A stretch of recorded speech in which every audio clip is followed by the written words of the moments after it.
Hello everybody, I hope you're having a wonderful day, and today I have pulled out 5 of my absolute favorite full-size budget knives to share with you guys.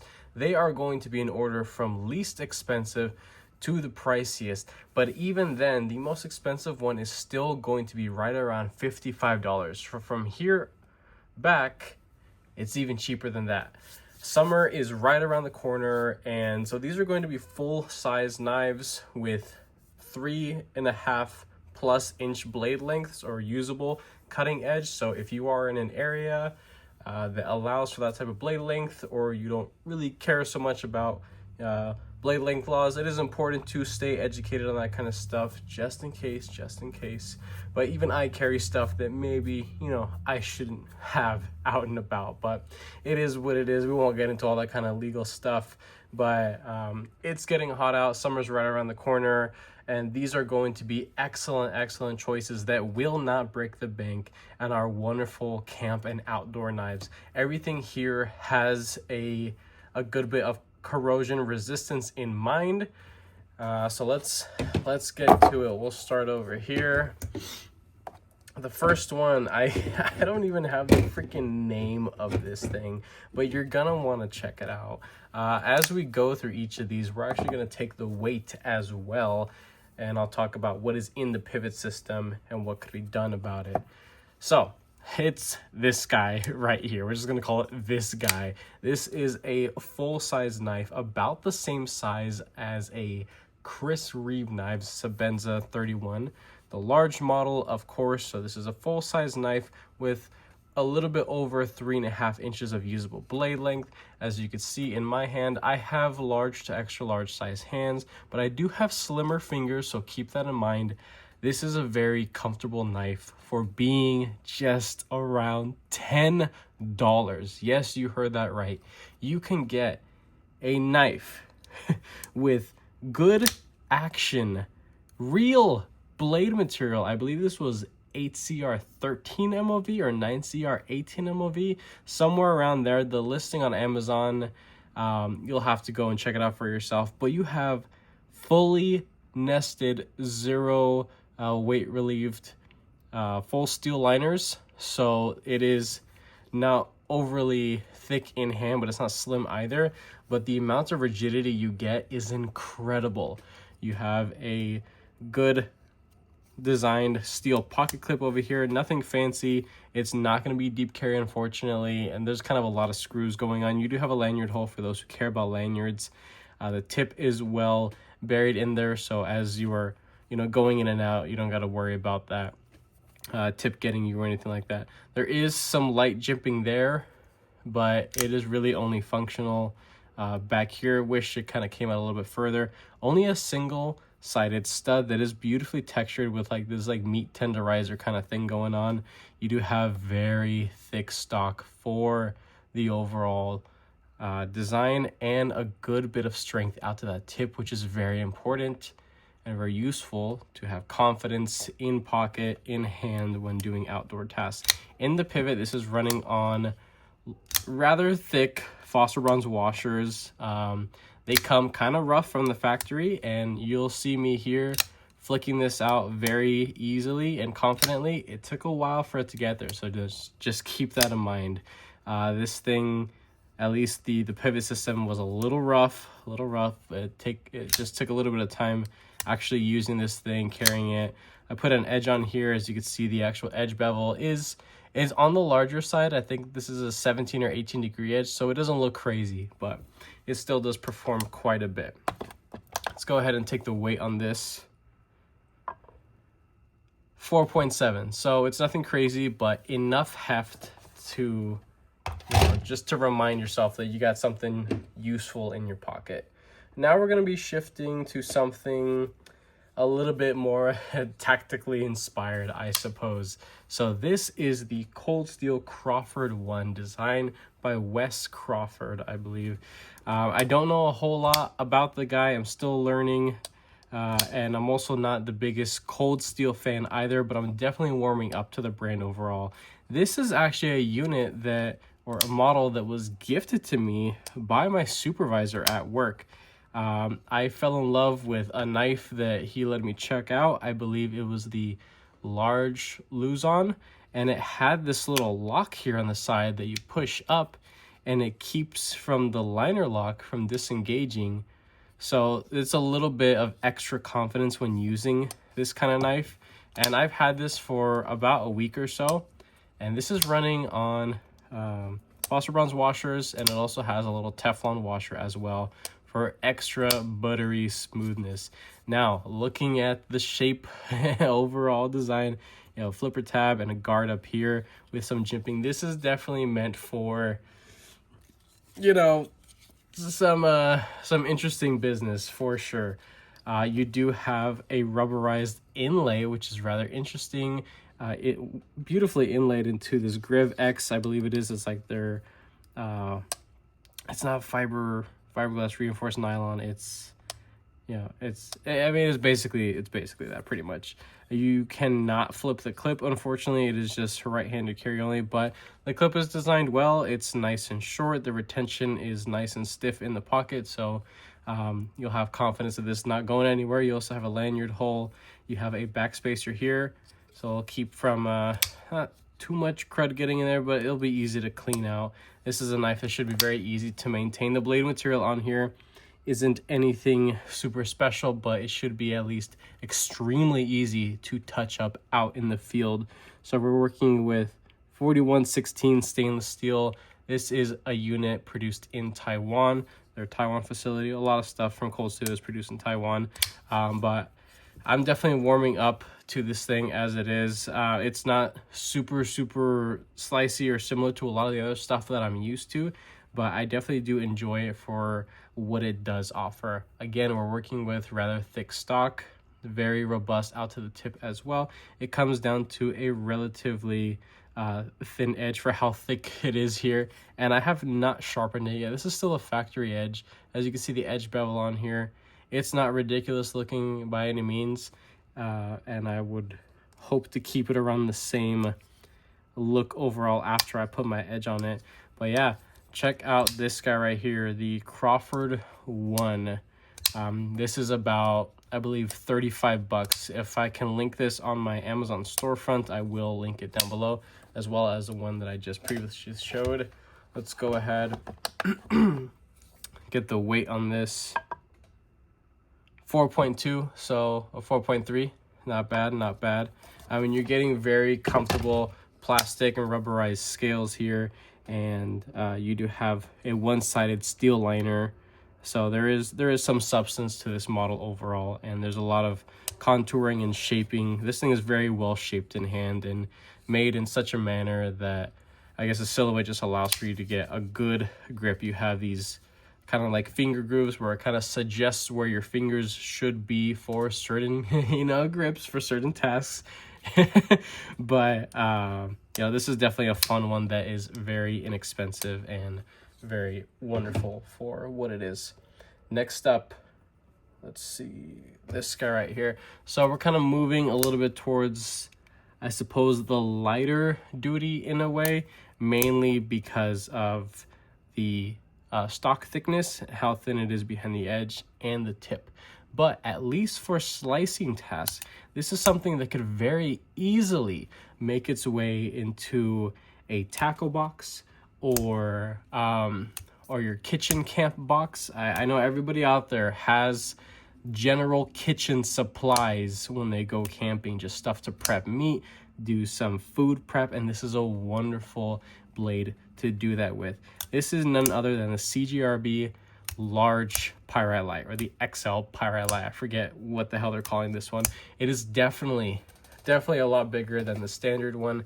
As you can see here, we have a good bit of usable blade length, and even still I have a good bit of handle length left. So if you have really big freaking bear paws, I think you're gonna like this for sure. It is a little bit on the slimmer side in hand, but this does have a good bit of substance to it and weight as well, because you have full nested steel liners, no weight relieving in the steel, so you do have a lot of rigidity. Another thing that is rather interesting about the large versions is that you do have the secondary lock. You click there to engage it, that lock has, you got to put a good bit of intent behind it to engage it and to disengage. I have, you know, a decent amount of confidence when using something like this. I would have trouble popping that over. It was a little bit lighter when I got it. I took it apart, did some basic maintenance, and for some reason when I put it back together, it was just a little bit tighter and stronger feeling, and just adding a little bit more confidence.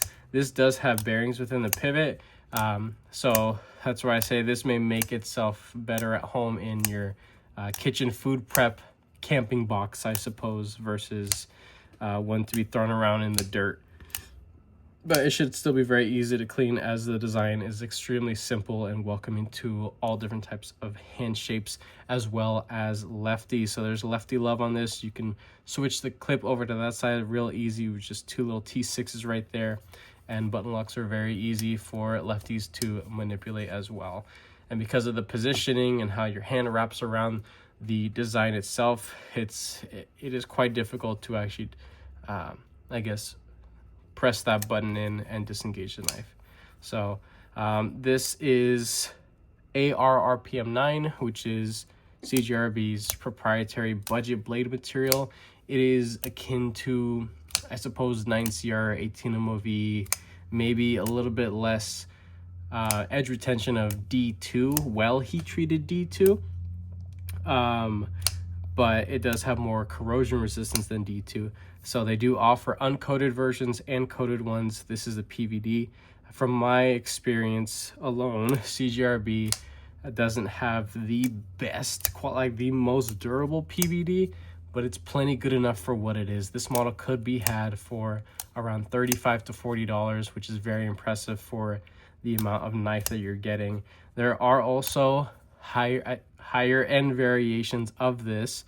I believe there are ones now that have steel and the ARSF2 blade material, as well as G10 variations. And I believe there are a couple, I want to say S90V variations of the large one out right now. Correct me if I'm wrong, but those do cost a little bit more. But this is the cheapest, largest pyrite the CGRB offers, and it is an absolute steal for what it is, because of how much slicey performance you can get out of this. So while this may not be super hard to use, it still deserves to be in this video. Absolutely. Let's get the weight on this thing. 3.6. So this is definitely on the lighter side, but there's still enough here to remind you got something useful in the pocket, or at least a kitchen camp box. Next, second to last, this is one of my absolute freaking favorite Sencuts. Amongst everything I've checked out from We Knife Co., Civivi, and Sencut, this is the king to me. And that is only because of the cutting performance, the feel in hand, and the look overall. It checks so many boxes for me. You have a very lengthy, open silhouette here, and it looks rather attractive. Now, looks can be subjective. When it is closed, it does look a little bit wonky, but no one's looking at it when it's in your pocket. I mean, somebody's got to be real close to you if they're looking in your pockets, right? But as this thing is open, it is just, I mean, this thing is meant to go to work. You have this very open finger troll design that kind of, the actual cutting edge is a little bit lower. So it's just, you're able to get really up close back over here to do long push cuts, a lot of powerful cutting if you'd like to do that kind of stuff. I'd say I can't see anybody shying away from doing a little bit of feather sticking with this design, as long as you stay, further back here. As far as the tip goes, it's medium strength, I'd say. I wouldn't be stabbing this and prying into trees or bark or anything like that. Maybe some light duty if you really want to risk it. I can't see this thing snapping on you by any means, but just be careful with what you're doing. Of course, this is definitely more of a slicey knife that is on the fuller length side, that is very open and easy for anybody to use. Now, as I am flicking this thing, it does look pretty buttery smooth, right? Believe it or not, this is actually running on thick washers from Skiff Blade Works. skiff knife workshop, however you want to call them. This does come standard with bearings, and the action is incredible. But I genuinely enjoy this design mainly because of the mass of the blade and how large it is with washers. So it just gives a different dynamic to how this thing feels. Now this thing could be had for about, I want to say like $40 to $45. Sometimes you'll see it. I've seen it creep up close to $50, but that's when there's like zero sales going on, and either you're getting it directly off of the Civivi site, or maybe another small online retailer that is just trying to tack on a little bit of, you know, to make a little something on, you know, what is relatively a cheap knife. What you got here is 9CR 18 MOV. Corrosion resistance is a-okay to me, and it would find itself, you know, in camping gear very comfortably for sure. The design is very open, should be very easy to clean and do basic maintenance on. And if you opt to add some skiff thick washers, this you know, this just becomes a much more tolerable knife to the outdoor kind of world. Having a little bit of trouble doing reverse flick being here under the camera, but promise you can do it, definitely. And even if you have thick work gloves, I've tested it out. That hole is very easily accessible for work gloves as well as a disengagement here on the liner. It could be cut back a little bit, but it has these softened, like rounded off teeth right here that have enough texture to disengage even if you're using gloves. So if you're doing a little bit of woodworking, maybe some feather sticking, I could definitely see myself doing that as well. If you do want to use some gloves just to protect your knuckles as you're really grinding against some of that wood, you know, that's definitely an option as well. You do have some lefty love here. You can put the clip on the other side, which is really nice. Very simple bent steel fold over pocket clip. This does come in other colorways. There are black versions. I believe there's like a black G10, an OD green G10, which is really nice. It also has a black coated PVD blade. It's not a tumbled blade, it's just like a straight black PVD. It looks cool, you know. I mean, the price and the color, you know, it just makes sense. And then this is the other variation with the silver satin and accents, as well as liners that have a good bit of weight relieving in there, but because of how this thing is designed, there's a lot of rigidity to it, as well as having 3 standoffs for a lot of back support here. So this thing is very rigid, and definitely a wonderful beast of a slicer right here. Let's go ahead and take the weight. 4.2. Pretty good. And the last one here, I have a couple other things that would fit into this category, but I didn't want to make this video too much longer than about, you know, 20 minutes or so. This one has some schmuck on it because I have been using it recently. I even carried it today. But this is a CGRB Proto. You do have the AR RPM 9 blade material. This also comes in a button lock variation, but I think the one with a crossbar lock is the best way to go. You have relatively thin handles, a lot of weight relieving within the nested steel liners, a bent steel deep carry pocket clip that you can put to the other side. The construction of this is very similar to the Glide Strike that I just previously showed off. You only have one position for the Omega Spring tension, but I will say that they dialed it in, and I am an absolute I mean, I'm just a jackass when it comes to really harshing on companies about my preference of strength or tension on Omega Springs. This thing checks a lot of boxes for me. I love this. I also have skiff thick washers in here because I feel that they've made themselves well at home here, especially because you have a good bit of mass here with the blade. Now with this blade shape, this is not a straight clip. This is actually a trailing clip point. So the blade does, you know, scoop up a little bit. That tip is a little bit higher than what most people would prefer for utility tasks, but for skinny, I could see that this could be something that would be wonderful to dress game in the field, or even do, you know, more kitchen work. That'd be really easy. It's also very easy to keep clean and do basic maintenance on. Whether you have the washers or the bearings, doesn't matter. This should be very easy to clean and maintain. There are premium variations of this, but this is the most affordable one, sitting right around 50 to 55 bucks, which is not bad at all. Oops. Let's go ahead, take let's take the weight on this. This might be one of the lightest ones. All right, so it's about perfect. So 3.4, 3.5, sitting right around there with a good bit of usable blade length here. Very easy to sharpen. I put, I believe, a 16-degree edge on here, and the actual cutting edge bevel doesn't look crazy at all. You can put something a little bit more robust on this just to give the geometry overall a little bit of a, I guess, a bump in strength. The stock thickness is about as thick as that glide strike as I showed off, so it's middle ground for utility, as well as having a good bit of strength out to the tip. I think this has a little bit more of a robust tip than the other ones that I showed off, besides that cold steel one, of course. But this is definitely a wonderful knife that is very easy to manipulate. You know, slow rolling it out.